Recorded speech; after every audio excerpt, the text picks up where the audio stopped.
Tired of manually entering every single bank transaction into QuickBooks? If the promise of a connected bank feed seems too good to be true, you're not alone. Today, we're connecting your bank to QuickBooks for automatic transaction imports, step by step. Welcome back to Guide with Samuel. Let's break it down. The bank feed is a secure connection that allows your banking transactions to flow directly into QuickBooks, saving you hours of data entry. The first step, find the banking center. In QuickBooks Online, look for the Banking tab in the main navigation. Click on Link Account or Add Account. You'll see a searchable list of thousands of supported financial institutions. The security handshake, authenticating your bank.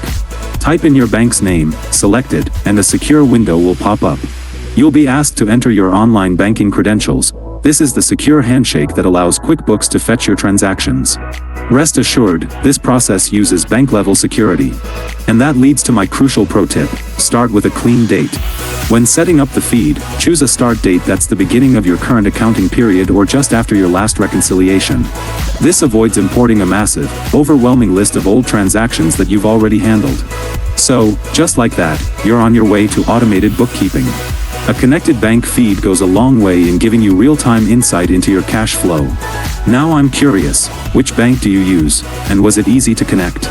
Let me know in the comments. Let me know your thoughts down in the comments, and subscribe for more clear-cut guides like this one. Thanks for watching. I'm Samuel, and I'll see you in the next video.